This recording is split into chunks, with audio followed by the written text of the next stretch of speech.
Hello नमस्कार दोस्तों राजस्थान की स्कॉलरशिप के जो फॉर्म हैं 2024-25 सत्र के उनके फॉर्म स्टार्ट हो चुके हैं। तो दोस्तों आज हम उस फुल नोटिफिकेशन की बात करने वाले हैं कि कौन से छात्र छात्रवृत्ति के लिए फॉर्म अप्लाई कर सकते हैं, क्या योग्यता रहने वाली है और कौन कौन सी कैटेगरी के छात्र हैं जो इसमें अप्लाई करेंगे, आय इनकम कितने जो होनी चाहिए आपकी अधिकतम वार्षिक, सारी चीज़ें इस वीडियो में बताऊंगा दोस्तों। और जिन छात्रों को स्कॉलरशिप अगर लेनी है ना तो इस वीडियो को एक बार ज़रूर कंप्लीट देख लेना। कुछ भी गलती होगी छात्रवृत्ति से वंचित आप रह सकते हैं। ठीक है, complete A to Z step by step आपको मैं बताने वाला हूँ। किसी भी वीडियो में कोई भी नहीं बताएगा इतनी डिटेल, मैं आपको कंप्लीट बताऊंगा। वीडियो आपको ज़रूर बड़ी लगेगी लेकिन दोस्तों कंप्लीट देख लेना अगर आपको स्कॉलरशिप लेनी है तो। चलिए सारी डिटेल की बात हम वीडियो के अंदर करने वाले, तो चलिए शुरू करते हैं। तो दोस्तों फाइनली मैंने यहाँ से अपना जो स्कॉलरशिप का पोर्टल है ना गवर्नमेंट का, उसको यहाँ से ओपन कर रखा है। और अगर आपको यहाँ पर जो नोटिफिकेशन है ना उसको डाउनलोड करना है तो यहाँ पर आपको वो ये वाला मिल जाएगा। ठीक है, मैंने यहाँ से इसको देखिए डायरेक्टली डाउनलोड पहले से ही कर रखा है। ये रहा आपका, ये 13 तारीख को यहाँ से आया हुआ है। अब हम इसकी कंप्लीट जानकारी यहाँ से अभी देखने वाले हैं। ठीक है, तो दोस्तों मैंने यहाँ से इसको ओपन कर रखा है ये इस तरीके से। अब इसमें कौन से छात्र हैं जो अप्लाई कर पाएंगे अपना फॉर्म, और ऐसे कौन से छात्र रहने वाले हैं जो अप्लाई इसमें नहीं कर सकते, सारी जानकारी मैं आपको इस वीडियो में बताने वाला हूं। तो सभी छात्र ए टू जेड कंप्लीट जानकारी इसके अंदर आप देख सकते हैं। लेकिन दोस्तों इतना ज़रूर देख लीजिए, आने वाले टाइम पर आपको और भी अपडेट देता रहूँगा। अगर वीडियो अच्छी लगती है तो दोस्तों प्लीज़ चैनल को सब्सक्राइब कर लेना है और वीडियो को लाइक कर देना। तो चलिए दोस्तों अब हम बात करते हैं राजस्थान की स्कॉलरशिप की। तो यहाँ पर देखिए राजस्थान की छात्रवृत्ति योजना है, ये राजस्थान के सभी छात्रों के लिए है जिसको हम उत्तर मैट्रिक छात्रवृत्ति बोलते हैं। 2024 और 25 के सत्र के छात्रों के लिए है। अब 2024-25 के सत्र के छात्र ही इसमें अप्लाई कर पाएंगे। सबसे पहली बात तो आप ये देख लीजिए, ये जो सत्र है ना, इसी सत्र में जो क्लास चल रही है ना छात्र की कॉलेज में, वही इसमें अप्लाई कर पाएंगे। अब सबसे पहले आ जाती है आवेदन प्रक्रिया। जो आवेदन प्रक्रिया है वो ऑनलाइन है और कब से शुरू हुई है दोस्तों, 14 नवंबर से लेकर 31 जनवरी तक रहने वाली है 2025 में। ये यहाँ पर आवेदन प्रक्रिया इनकी ऑनलाइन रहने वाली है, जिसकी डेट ये है, ये आगे और बढ़ जाएगी। वो ज़्यादा बड़ी बात नहीं है लेकिन दोस्तों गलती नहीं होनी चाहिए फॉर्म में। तो चलिए अब हम नेक्स्ट पॉइंट की बात करते हैं, सेकंड नंबर पॉइंट की। कौन छात्र ऐसे हैं जो इसमें ऑनलाइन आवेदन कर सकते हैं। तो सबसे पहले तो हम बात करते हैं छात्र एवं छात्राओं की। दोस्तों छात्र या फिर छात्रा, ठीक है, दोनों इसमें ऑनलाइन आवेदन कर पाएंगे। ज़्यादातर योजनाओं में या तो छात्रा कर पाती है या छात्र, लेकिन ये एक ऐसी योजना है राजस्थान सरकार की जिसमें छात्र एवं छात्राएं दोनों ऑनलाइन अप्लाई कर सकते हैं आवेदन फॉर्म में। ठीक है, अब दोनों तो अप्लाई कर देंगे, लेकिन दोस्तों कौन कौन सी कैटेगरी के छात्र इसमें अप्लाई कर पाएंगे, तो उन छात्रों की जाति क्या रहने वाली है। सबसे पहले तो आपके दिमाग में आएगा ना कि भाई मैं इस कैटेगरी से आता हूँ, क्या मैं अप्लाई कर पाऊँगा। ठीक है दोस्तों, तो इसमें देखिए सबसे पहले तो आप ये देख लीजिए कि देखिएगा एसटी स्टूडेंट अप्लाई कर देंगे। इसके बाद में एससी कर सकते हैं, एमबीसी स्टूडेंट अप्लाई कर पाएंगे। ईबीसी कैटेगरी इनकी कंप्लीट डिटेल आपको बता देंगे और नोटिफिकेशन में। ईबीसी और ओबीसी कैटेगरी के छात्र दोस्तों, डीएनटी कैटेगरी के छात्र, इस प्रकार ये कैटेगरी है ना, इन सभी के छात्र अप्लाई कर पाएंगे। याद रखना इसमें केंद्र सरकार के द्वारा जो आपके लिए आरक्षण दिया है 10% वाला, ठीक है दोस्तों, उस कैटेगरी के छात्र इसमें अप्लाई नहीं कर पाएंगे। जो आपके पता है आपको ईडब्ल्यूएस कैटेगरी का आता है 10% वाला, ठीक है, तो वो छात्र इसमें अप्लाई नहीं कर पाएंगे। लेकिन अब इसमें अगर नेक्स्ट हम बात करें शैक्षणिक योग्यता की, तो दोस्तों शैक्षणिक योग्यता आपके पास क्या होनी चाहिए। आपके पास 11th प्लस में 12th 11th और 12th दोनों पास होनी चाहिए, यानी कि दोस्तों ग्रेजुएशन अगर आप कर रहे हैं तो आप इसमें फॉर्म अप्लाई कर सकते हैं। ग्रेजुएशन में आप BSTC, BEd, ITI, पॉलिटेक्निक या फिर नर्सिंग, UG, PG, BTech सभी छात्र इसमें आते हैं। कुछ ही ऐसे कोर्स हैं जिनका इसमें अप्लाई नहीं हो पाता है, लेकिन ज़्यादातर स्टूडेंटों के जो कोर्स हैं डिग्री डिप्लोमा कोई भी सभी इसमें आ जाते हैं। अब सबसे इम्पोर्टेंट चीज़ आती है कि पारिवारिक वार्षिक आय आपकी क्या होनी चाहिए। इस कैटेगरी के छात्र तो इसमें अप्लाई कर देंगे, ठीक है, लेकिन इनकी वार्षिक आय क्या होनी चाहिए। तो दोस्तों मैं आपको बता दूं कि इसमें इससे पहले तो सभी की अलग अलग दे रखी थी, लेकिन अभी हाल फिलहाल में वार्षिक आय सभी की समान कर दी है 2.5 लाख रुपए, ठीक है। ये आपकी हुई वार्षिक, ये पारिवारिक वार्षिक आय है, यानी कि आपके परिवार की वार्षिक आय 2.5 लाख रुपए से नहीं होनी चाहिए, किसी भी कैटेगरी का चाहे वो छात्र हो, ठीक है दोस्तों। ये यहाँ तक आपको देख लेना है, सबसे इम्पोर्टेंट चीज़ बता रहा हूँ मैं। अब आ जाता है इसमें आपका दस्तावेज, यानी कि दोस्तों अब आपको इसमें क्या क्या डॉक्यूमेंट्स चाहिएगा वो यहाँ पर हम बात करेंगे। दस्तावेज में आपके पास मूल जाति, दोस्तों मूल्यवान जाति प्रमाण पत्र दोनों नए होने चाहिए या पुराने। आपको अगर ये सारी कन्फ्यूजन रहती है ना तो कमेंट करिएगा, सारी चीज़ें और अलग से बताएंगे हम। मूल जाति, इनकम, आय अभी आपको बता ही दिया, आय प्रमाण पत्र भी आपके पास होना चाहिए, और मार्कशीट तो आपके पास कॉलेज की लगेगी, कॉलेज की मार्कशीट लगेगी। आप जिस क्लास पास करके आए हैं, पास आउट, मिनिमम कम से कम 12वीं पास तो आपके पास होनी ही चाहिए। अगर आप मान लीजिए कॉलेज में सेकेंड ईयर कर रहे हैं तो फर्स्ट ईयर की मार्कशीट लगेगी, और जिसमें मार्कशीट में कम से कम 60% आपकी होनी चाहिए, ठीक है।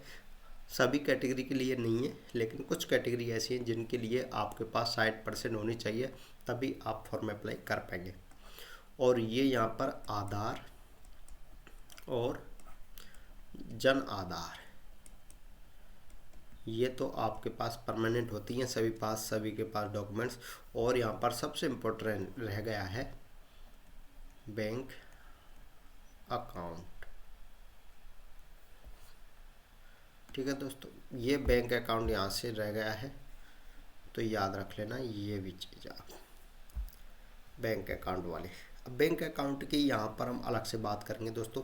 बैंक अकाउंट होता है ना सभी का, तो 18+ एज का होना चाहिए, यानी कि माइनर नहीं होनी चाहिए, ठीक है। जनरल अकाउंट होना चाहिए जो 18+ एज में बनता है। और सबसे पहली बात, आपका अकाउंट जीरो बैलेंस का नहीं होना चाहिए। जीरो बैलेंस का अकाउंट में क्या है, कई बार आपकी छात्रवृत्ति नहीं आनी चाहिए इसमें, और ये अकाउंट छात्र या फिर कोई छात्रा है उन्हीं का अकाउंट चलेगा, अन्य किसी का अकाउंट इसमें नहीं लगेगा, ये भी आपको ध्यान रखना है। और छात्र के पास में एक तो मेल आईडी होनी चाहिए, ठीक है, प्लस में आपके पास मोबाइल नंबर होना चाहिए।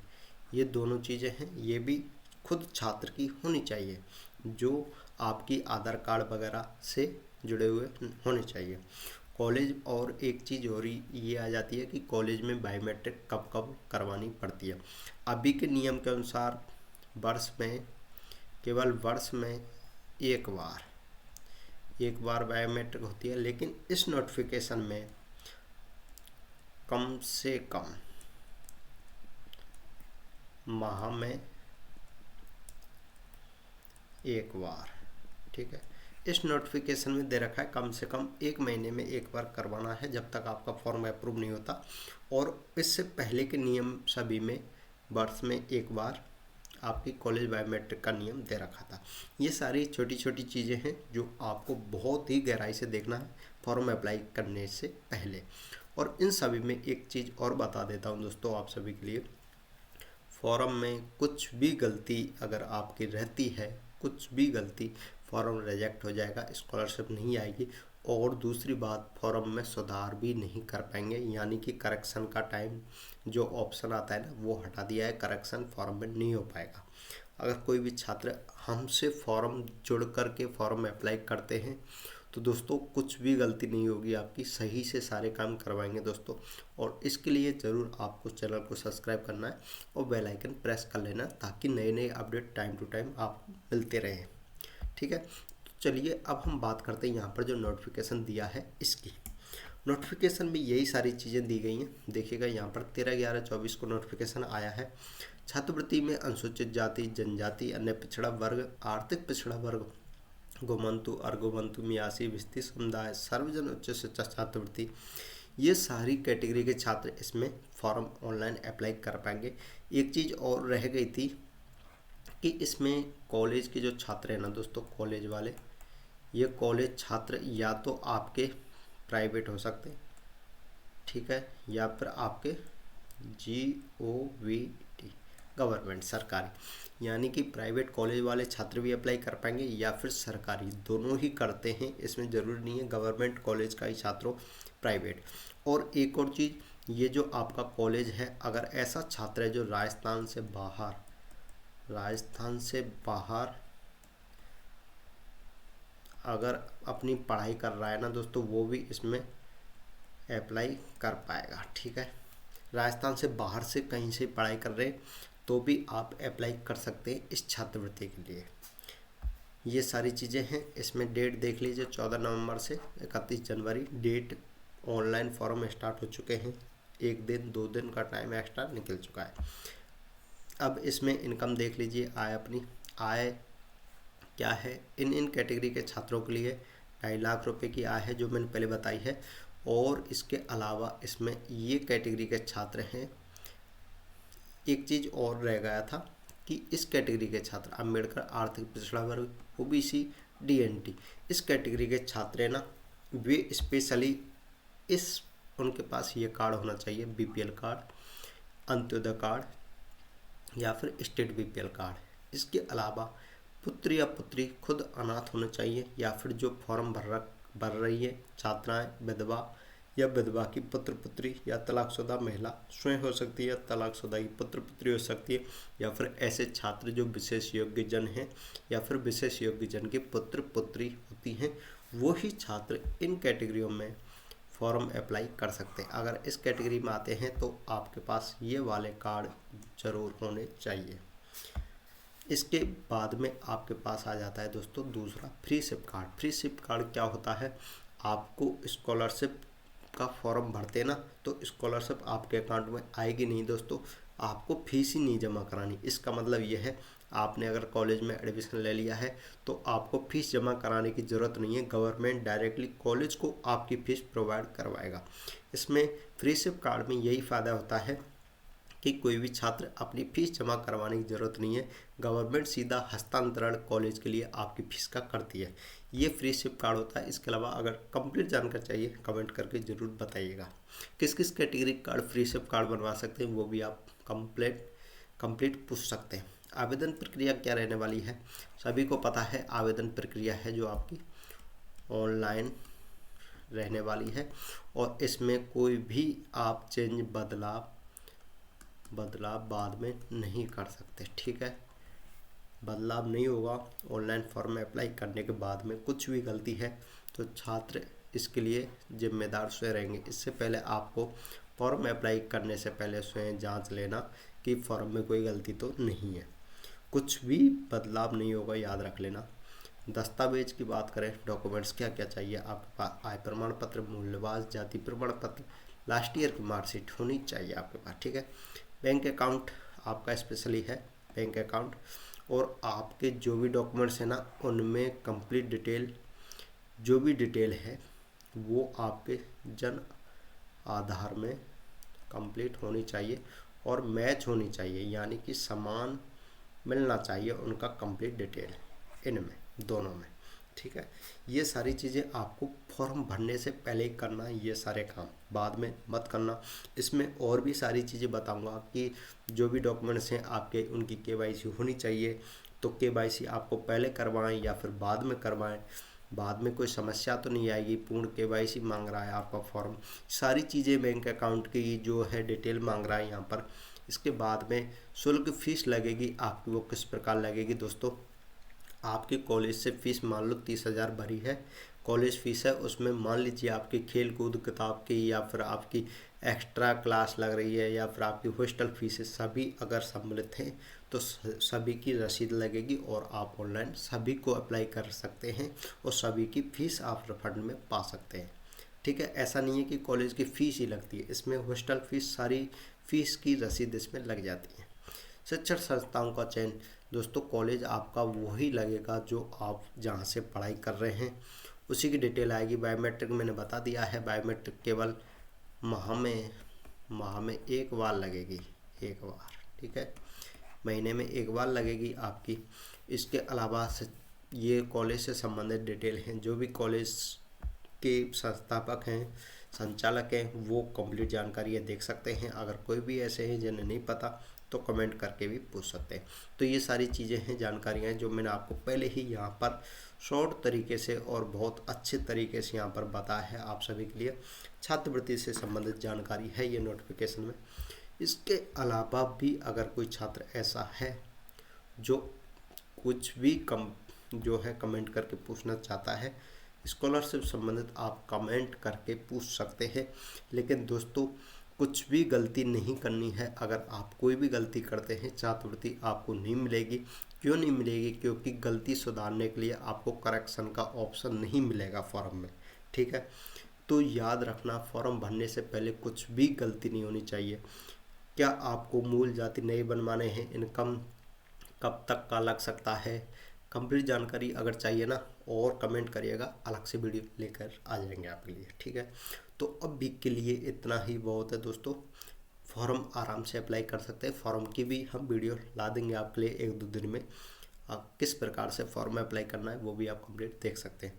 तो दोस्तों आशा है वीडियो अगर अच्छी लगी है तो प्लीज़ चैनल को सब्सक्राइब करिएगा, वीडियो को लाइक करिएगा, बेल आइकन प्रेस कर देना और अपने दोस्तों को वीडियो ज़रूर शेयर कर देना ताकि वो भी अपना फॉर्म अप्लाई कर सकते हैं।